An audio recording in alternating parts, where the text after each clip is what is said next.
Video देख रहा था, एक शेर किसी बिल में फंसा था, तो 2 4 5 लोग डंडे लेकर आए। मैं वो वीडियो डालूंगा अपने फेसबुक पे भी पोस्ट करूंगा।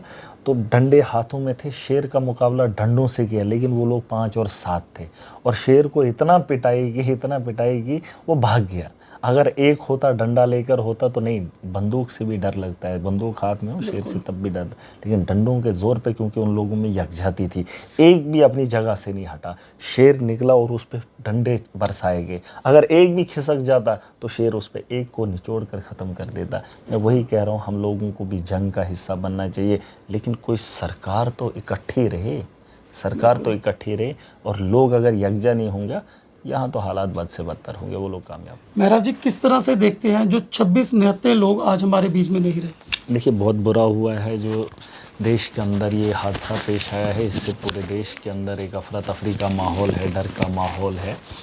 और उसके अलावा जो हालात बने हुए हैं, चाहे आप मीडिया में देखें या ज़मीन पे देखें, और कहीं ना कहीं जिस इलाके से हम हैं वहाँ पर भी इस चीज़ का असर पड़ा है। पूरे देश के अंदर जब पड़ा है, पहलगाम में वाक़या हुआ है, जम्मू कश्मीर तो उसकी जद में है ही, लेकिन पूरी दुनिया के अंदर रोष है।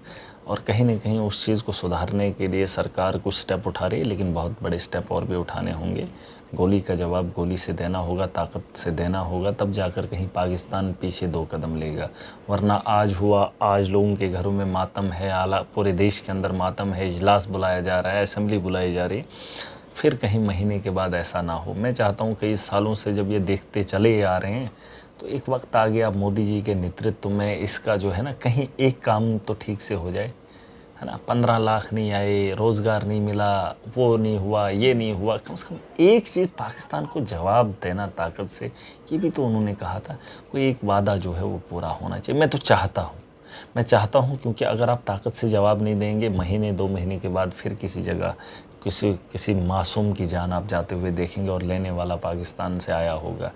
और अगर हम उनके ठिकानों पे उनकी फैक्ट्री को नहीं रोकेंगे तो यकीनन हालात हमारे बेहतर नहीं होंगे, और हमारे हालात के, जब देश के हालात बेहतर नहीं होंगे तो हमारा मुल्क कैसे आगे तरक्की करेगा। पीएम नरेंद्र मोदी जी की तरफ से ये कहा गया था शुरुआत में, जब जम्मू कश्मीर में इलेक्शन होने थे, 370 हटाएंगे, उसके बाद में टेररिज्म का जो है खात्मा हो जाएगा। आप इसको किस नज़रिए से? टूरिज्म का खात्मा हुआ, टेररिज्म का कहाँ होगा।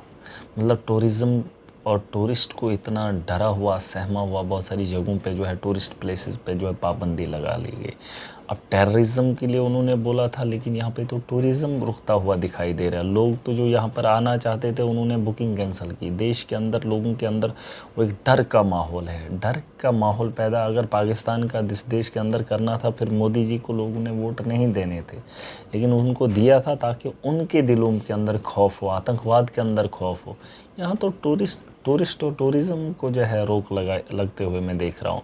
कहीं ना कहीं मैं चाहता हूँ कि मोदी जी तक तो बात शायद हमारी पहुँचे या ना पहुँचे, लेकिन मैं चाहता हूँ कि बीजेपी के बड़े बड़े लोग अपनी फैमिलीज़ के साथ आकर इस कश्मीर की वादियों में घूमें, और उनके पास सिक्योरिटी का इंतज़ाम भी रहता है, और सिक्योरिटी को यहाँ पर थोड़ा बॉर्डर एरियाज़ जहाँ से ये लोग आते हैं उन पर रोक लगाई जाए, ताकि अमन और शांति बनी रहे। हम तो चाहते हैं माहौल बेहतर हो, लोगों को जीने का अधिकार मिले।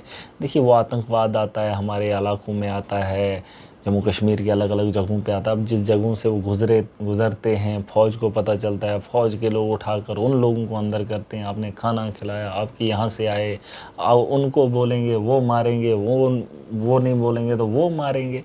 तो हम भी नहीं चाहते हैं कि वो लोग आएँ और अमन और भाईचारे में दखल अंदाजी करें, फिर लोग उसका परेशानी का शिकार बने। कोई नहीं चाहता है कि मैं आतंकवाद का साथ दूं। जब घरों में घुस जाते हैं, उन रास्तों से गुजर जाते हैं, तो किसको पता कौन क्या है, बिल्कुल है कि नहीं। अब जो पहलगाम वाला मसला है, वहाँ पे वो आर्मी की यूनिफॉर्म में आए, यहाँ पुलिस वाले को नहीं बंदा पूछता है आप पुलिस से हो नहीं हो। जब यूनिफॉर्म डालिए कौन पूछता है। लोगों को क्या पता कौन क्या है, और लोगों को खौफ में रखना, लोगों के साथ फिर ऐसा होना, कहीं ना कहीं मैं खुद भी परेशान हूँ। देखिए, हम परेशानी नहीं चाहते, मैं चाहता हूँ मोदी जी इस पर कोई कार्रवाई करें, मतलब इसका हल निकालें। देश के प्रधानमंत्री हैं, एक बहुत बड़ा वर्ग है जिनको मैंडेट मिला है, कोई हल तो निकाल लीजिए। अगर यही आतंकवाद ऐसा ही रहना है तो फिर देश कैसे चलेगा, आगे कैसे बढ़ेगा। तो परेशानी लोगों की हो रही है, लोगों के हालात ख़राब हो रहे हैं, आतंकवादी वो आ रहे हैं, यहाँ पे मुसलमानों को टारगेट किया जाता है, मुसलमान नौजवानों को जेलों में डाला जा रहा है। नहीं भाई, जिस पे शक होगा या किसी को किसी से नहीं बनती उसे उठाकर जो अंदर कर दिया जाता है। मैं नहीं चाहता हूँ कि जो जीने के लिए आया है वो जेल की सलाखों के पीछे सड़ जाए। उनका भी परिवार है, वो लोग जीना चाहते हैं, उन्हें जीने का अधिकार देना चाहिए। और अगर वो लोग आप जेलों के अंदर नौजवानों को कम देखना चाहते हैं तो सरहदों पे नौजवानों को खड़ा करना पड़ेगा। जब इस तरह की सिचुएशन बनती है, जब टेरर अटैक होते हैं हमारे जम्मू कश्मीर में, पर उस समय देखा जाता है जो हमारा भाईचारा है, हिंदू मुसलमान, पूरे भारतवर्ष की हम बात करेंगे, उस समय जब भी हमारा इस तरह की सिचुएशन बनती है, आप किस तरह का मैसेज देना चाहेंगे जो हमारे यहाँ पे भाईचारा जो है खराब होने की स्थिति बन जाती देखिए, है? जब भी ऐसा माहौल होता है तो हम आपस में भिड़ते हैं। आपस में नहीं, हमने उससे भिड़ना है जो ये काम कर रहा है, लेकिन वो कामयाब हो जाते हैं। देश का मीडिया उसमें भंग में रंग भरता है। वो देश को बताता है कि नहीं इन्होंने ऐसा किया, वो नफ़रत फैलाता है, इसलिए हम आपस में लड़ते हैं। वो चाहता है जितना, वो तो अपने मंसूबे में कामयाब हो रहा है। वो चाहता ही यही है कि इनके देश के अंदर दंगे हों, फसादात हों, आपस में लड़ें। वो अपना छोटा सा काम करते हैं, वो माचिस की तीली लगा लेते हैं, पूरी आग फैल जाती है। और वही आग हम नहीं चाहते हैं कि अपने देश के अंदर हों। अगर 4 लोग आए हैं तो हम जवाब ताकत से देंगे। उन 4 को तो अभी तक हम देख नहीं पाए क्योंकि हमारी सरज़मीन में तो फिर भी वो अब देखो ना, फिर यहाँ का मामला क्या ही रहेगा कि बॉर्डर की सरहदों की हिफाजत कौन करेगा। तो मैं चाहता हूँ, सवालिया निशान बहुत है और मोदी जी के नेतृत्व में ये टेररिज्म ख़त्म होना चाहिए था। हमें तो टूरिज़्म की ख्वाहिश की थी, टूरिस्ट की ख्वाहिश की थी, टेररिस्ट की नहीं। तो अब जब हो ही रहा है तो इसके साथ मिलकर हम कंधे से कंधा मिलाकर हम आतंकवाद के खिलाफ लड़ेंगे। लेकिन सरकार भी थोड़ा एक स्टेप आगे आ जाए। पानी का मसला हुआ, पानी हम रोक नहीं पाएंगे, ये बोलने वाली बात है। उसके लिए हमको रास्ता बनाना पड़ेगा। हम पंजाब उस पानी को ले सकते हैं, लेकिन लेने के लिए हमने कोशिश की नहीं, है ना। हमें वो कोशिश भी करनी है। अब हवा से उनका भी वो जाना आना जाना, उन्होंने रास्ते बंद कर दिए। अरे हम वहाँ पाकिस्तान से नहीं जाएंगे। दूसरा, अरे खला में बहुत जगह है, यहाँ पर सड़क नहीं बनानी है, सिर्फ रुख बदलना है जहाज़ का, तेल लगेगा और क्या ही फ़र्क होगा। लेकिन उनका वीज़ा रोकेंगे, वो बिना वीज़े के आ रहे हैं। वीज़ा उनको क्या करना है, जिनको जब मन करता है वो घुस रहे हैं। कल मैं एक वीडियो देख रहा था, नेपाल का एक आदमी कह रहा था नेपाल जो है, नेपाल से आतंकवाद आता है।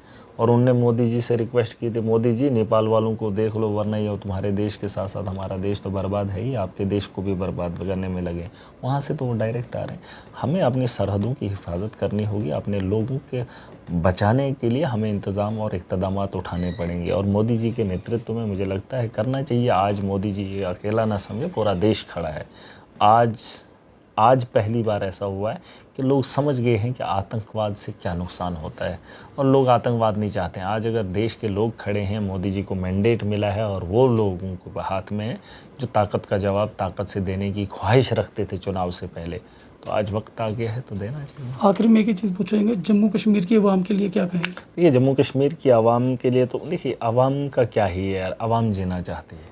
पैनिक तो अवाम ही होती नहीं, है, मैं कहता हूँ आवाम तो जीना चाहती है, बस सरकार कुछ अच्छे फैसले करे। क्योंकि एक दूसरे पे मुद्दे उठाए जाते हैं। नहीं, लोगों को देखिए, लोगों को इस बारे में समझना चाहिए कि आतंकवादी कहाँ से आया है और कैसे आया और क्यों आया। मारा जो उसने नाम पूछकर, उसके पीछे भी वजह है। और वो यही चाहते थे कि नाम पूछकर मारें ताकि हिंदू और मुसलमान लड़ें। हमें लड़ने की ज़रूरत नहीं है। जब उससे पहले हम अच्छे होते हैं तो उनके आने के बाद हम अपने घर को क्यों तोड़ रहे हैं? कोई तीसरा आदमी हमारे घर में आता है, लड़ाई दे के जाता है और हम तो लड़ रहे हैं, वो खुशी खुशी आगे निकल रहा है। यही बात वो भी है। पाकिस्तान के कुछ लोग आते हैं और हमारे अंदर यहाँ तोड़ फोड़ करके चले जाते हैं, हम लोग टूट जाते हैं। हमें इन चीज़ों से बाज आना चाहिए। हमने अपने मुल्क की बेहतरी के लिए, सालमियत के लिए उन लोगों के खिलाफ जंग करना पड़ेगा ज़मीनी सतह पर। खाली फ़ौज आपको सपोर्ट, फ़ौज से बात नहीं बनेगी, लोग भी। मैं एक वीडियो देख रहा था, एक शेर किसी बिल में फंसा था तो 2 4 5 लोग डंडे लेकर आए। मैं वो वीडियो डालूंगा अपने फेसबुक पे भी पोस्ट करूंगा। तो डंडे हाथों में थे, शेर का मुकाबला डंडों से किया, लेकिन वो लोग 5 और 7 थे और शेर को इतना पिटाई की वो भाग गया। अगर एक होता, डंडा लेकर होता तो नहीं, बंदूक से भी डर लगता है, बंदूक हाथ में हो, शेर से तब भी डर, लेकिन डंडों के ज़ोर पे, क्योंकि उन लोगों में यकजहती थी, एक भी अपनी जगह से नहीं हटा। शेर निकला और उस पर डंडे बरसाए गए। अगर एक भी खिसक जाता तो शेर उस पर एक को निचोड़ कर ख़त्म कर देता। मैं वही कह रहा हूँ, हम लोगों को भी जंग का हिस्सा बनना चाहिए, लेकिन कोई सरकार तो इकट्ठी रहे और लोग अगर यकजा नहीं होंगे, यहाँ तो हालात बद से बदतर होंगे, वो लोग कामयाब हो जाएंगे। ये थे हमारे साथ महराज मलिक जी। आपने भी सुना इनका क्या कुछ कहना था। जनता अपनी राय कमेंट बॉक्स में ज़रूर रखें। मुझे और राजवीर को दीजिए इजाज़त।